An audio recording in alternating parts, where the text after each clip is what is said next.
Taste the Daily. Erode மாவட்டம் கொங்கர்பாளையம் ஊராட்சியில் பெயரளவில் கிராம சபை கூட்டம் நடந்ததால் சலசலப்பில் முடிவடைந்தது. காந்தி ஜெயந்தியை முன்னிட்டு நடைபெற்ற இந்த கூட்டத்தில் திமுகவைச் சேர்ந்த ஊராட்சி மன்ற தலைவர் கலந்து கொள்ளாமல் மொத்தம் 40 பேர் மட்டுமே பங்கேற்றனர். இதனால் கிராம சபை கூட்டம் ரத்தாகும் என எதிர்பார்த்த நிலையில் அதிகாரிகள் விதிகளை மீறி வரவு செலவு கணக்குகளை பொதுமக்கள் பார்வைக்கு வைத்துவிட்டு கூட்டத்தை முடித்து வைத்தனர். இதனால் நிர்வாகத்திறனற்ற ஸ்டாலின் ஆட்சியில் கொங்கர்பாளையம் கிராம சபை கூட்டம் நடத்தப்பட்டதா இல்லையா என புரியாமல் பொதுமக்கள் சலசலப்பு கலைந்து சென்றனர். விழுப்புரம் மாவட்டத்தில் பல இடங்களில் தீபாவளி சீட்டு நடத்தி 50 லட்சம் வரை பண மோசடியில் ஈடுபட்டவர்களை கைது செய்ய வலியுறுத்தி மாவட்ட எஸ்பி அலுவலகத்தை பெண்கள் முற்றுகையிட்டு தர்ணா போராட்டத்தில் ஈடுபட்டனர். பெரும்பாக்கம், நத்தமேடு உள்ளிட்ட பல்வேறு பகுதிகளில் இருந்து 1000க்கும் மேற்பட்டவர்கள் சத்யா பைனான்ஸ் நிறுவனத்தில் தீபாவளி பண்டிகைக்கான மாத சீட்டுகளை கட்டி வந்துள்ளனர். இந்த நிலையில் சீட்டு கட்டியவர்களுக்கு பணத்தை திருப்பிக் கொடுக்காமல் நிறுவனத்தின் உரிமையாளர்கள் தலைமறைவாகியுள்ளனர். இதனால் பண மோசடி செய்த நபர்களை கைது செய்யவும் துணை போகும் காவல்துறையினர் மீது நடவடிக்கை எடுத்து தாங்கள் கட்டிய பணத்தை பெற்றுத்தர வேண்டும் என ஸ்டாலின் அரசிடம் வலியுறுத்தியுள்ளனர். விருதுநகர் மாவட்டம் ஸ்ரீவில்லிபுத்தூர் ஊராட்சி ஒன்றியத்துக்கு உட்பட்ட படிக்காசு வைத்தான்பட்டி ஊராட்சியில் அதிமுக ஊராட்சி மன்ற தலைவர் முருகேசன் தலைமையில் கிராம சபை கூட்டம் நடைபெற்றது.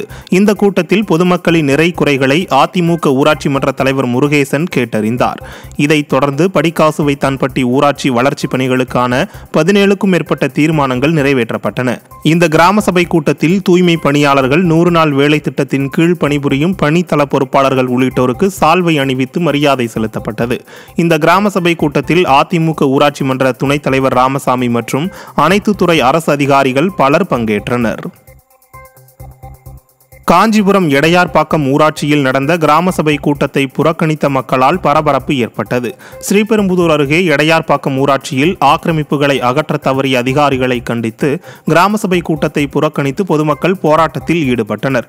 தகவலின் அடிப்படையில் சம்பவ இடத்திற்கு சென்ற போலீசார் மற்றும் வட்டார வளர்ச்சி அதிகாரிகள் கிராம மக்களிடம் விசாரணை மேற்கொண்டுள்ளனர். ஸ்டாலின் ஆட்சியில் அதிகாரிகள் அலட்சியத்துடன் செயல்படுவதாக மக்கள் குற்றம் சாட்டியுள்ளனர். செங்கல்பட்டு மாவட்டம் அச்சரம்பாக்கம் அருகே உள்ள ஒரத்தி ஊராட்சியில் காந்தி ஜெயந்தி விழாவை முன்னிட்டு கிராம சபை கூட்டம் நடைபெற்றது. இந்த கூட்டத்தில் ஊராட்சி மன்ற தலைவர் மலர்விழி தலைமையில் பொற்றாளர் முன்னிலையில் நடைபெற்றது. இந்த நிகழ்ச்சியில் சிறப்பு அழைப்பாளராக கலந்து கொண்ட அதிமுக மதுராந்தகம் சட்டமன்ற உறுப்பினர் மரகதம் குமரவேல் பொதுமக்களுடைய குறைகளை கேட்டறிந்தார். மேலும் பொதுமக்கள் சாலை வசதி, மின்விளக்கு வசதி, குடிநீர் வசதி என பல்வேறு குறைகளை கூறியதை கேட்டு சட்டமன்ற உறுப்பினர் மாவட்ட ஆட்சியரிடம் தெரிவித்து தகுந்த நடவடிக்கை எடுப்பதாக உறுதியளித்தார். நிகழ்ச்சியில் அரசு அதிகாரிகள், பொதுமக்கள் ஏராளமானோர் கலந்து கொண்டனர். திருவண்ணாமலை மாவட்டம் ஆரணி அருகே மக்கள் நலத்திட்ட பணிகளை முன்னாள் அமைச்சரும் ஆரணி அதிமுக சட்டமன்ற உறுப்பினருமான சேவூர் எஸ். ராமச்சந்திரன் தொடங்கி வைத்தார். ஆரணி அடுத்த நாச்சாபுரம் கிராமத்தில் புதிய நியாய விலை கடை கட்டிடம் திறப்பு விழாவானது ஒன்றிய செயலாளர் சங்கர் தலைமையில் நடைபெற்றது. இதில் கலந்து கொண்ட சேவூர் எஸ். ராமச்சந்திரன் குத்துவிளக்கு ஏற்றி பொதுமக்களுக்கு பொருட்களை வழங்கினார். இதனைத் தொடர்ந்து மதுரை பெருமட்டூர் கிராமத்தில் பிரதம மந்திரியின் கிராம சாலை மேம்பாட்டு திட்டத்திற்கு ரூபாய் 2,30 லட்சம் மதிப்பீட்டில் தார் சாலை அமைக்கும் பணிக்கான பூமி பூஜை செய்து தொடங்கி வைத்தார். இந்நிகழ்வில் கழக நிர்வாகிகள், பொதுமக்கள் என பலர் கலந்து